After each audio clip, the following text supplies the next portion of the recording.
Hi, I'm Michael Ames. I am currently a student here at the University of Maine, but also work as a custodian here on campus, cleaning some of the buildings that students attend classes at. Now, lately, I don't know if anybody's noticed driving around any town that they see them, but there are help wanted signs everywhere you look.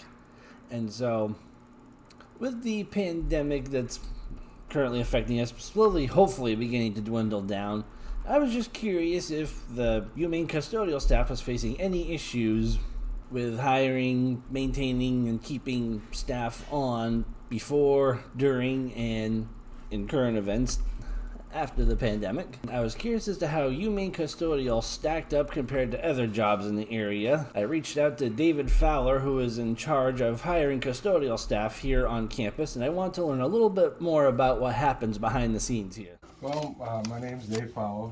I'm the Assistant Director of Facilities. I've been here for 44 years. In the last 20 years, I've been concentrating on custodial services and project management. In custodial services, do you know roughly about how many buildings custodians around the campus have to clean? Yeah, well, we currently audit and clean. We audit about 65 academic buildings. We currently have about 162 buildings in facilities management. We have about 5 million square feet a day that we're trying to clean, with obviously 85 full-time custodians. I also wanted to learn a little bit about what things were like on campus before COVID 19. So, what has staffing been like do you have any idea of what staffing was like on campus before the pandemic struck and got into full swing? Before the whole pandemic came about, we were shorthanded. We were doing a lot of hiring, trying to hire, with the wages being low. We had some issues with hiring, for pay equity issues and things like that. Since then, we have raised the wages to try to be more competitive. We don't work here to make a profit. We're a non-profit group, so it's hard to compete with the outside contractors in pay and things like that. We like to think that our benefit package makes a difference up, but I guess that's up for discussion nowadays. So, when the pandemic came into full swing, was there any, did the university have to deal with anything like layoffs or furlough when the pandemic fully came into full swing? One of the things that we offered was voluntary layoffs. That I think 52 custodians out of the 85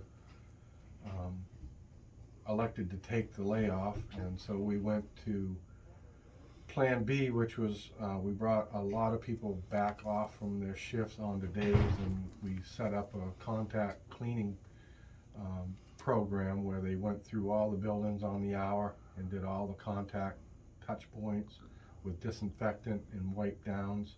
We actually did that while school was in session, and we continued it for almost six months straight.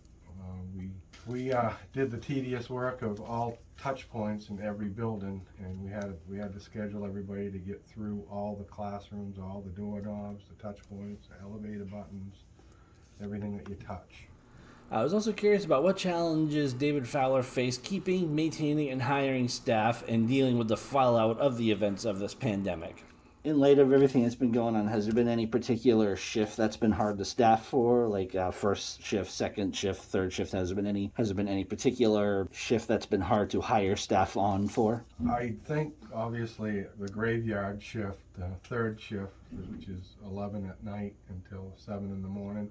Although a lot of people that put in for positions that really want to work that shift, we've been adjusting our interviews and making it people trying to collect data from people that really want to work third shift, so they don't come here and be on the wrong shift and for their schedules at home and things like that. So we've made adjustments on that. We do know that if we have happy facilities maintenance workers, and if we can make them happy here, we get happy results. We get people that have a good attitude, that have enough time to complete their work, and everybody's happy, and they know they're going on. They're working during a shift that they fits their schedule too, and so it's a win-win situation. As university classrooms have returned to normal or full capacity, I wanted to learn if things were any different or if there are any challenges that management has faced in hiring people and just maintaining the buildings in general. So since classes have returned to full capacity or normal capacity, has there been any challenges with adequate staffing for the buildings, or has there been any difficult hurdles as far as facilities management is concerned? Well, we actually, like I had mentioned before, we made some adjustment. We have been successful in hiring lately. Before the pandemic, we had 3 full-time positions open, and we got 1 person to interview out of that. We used to get 70, 80 applications per full-time opening. Now that we've raised our wages a little bit to be more competitive with the outside, and adjusted the shift times to accommodate people, I think we are getting there. We're trying to push our benefit package to say that we have a better benefit package than, say, McDonald's or some of these places that are paying $15 an hour, and in our work environment, and we think that we're trying to be more professional, like a Division I university should be. We're trying to be more professional and to the employees that are coming in to attract. So yes, to answer your question, we did get everybody hired. We're going to be at full staff, which is pretty exciting. Right now, staffing levels are actually approaching what they used to be before the pandemic struck. Definitely, yes. In the hiring process, is there any difficulties with the hiring process? Like, is it the hiring process itself as far as time between interviews and hiring? Is it lack of applicants that has made things difficult to hire for? Or? I think obviously when you sit down with somebody or try to put the job out for posting, we're a full-time position. I know people can go and make more money, but not probably year-round.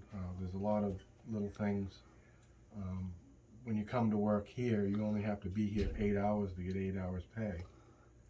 A lot of other places, when you go to work, obviously you're on your own time for lunch, you're on your own time for your breaks, and you probably spend 9.5 hours, 10 hours to work, get 8 hours worth of pay.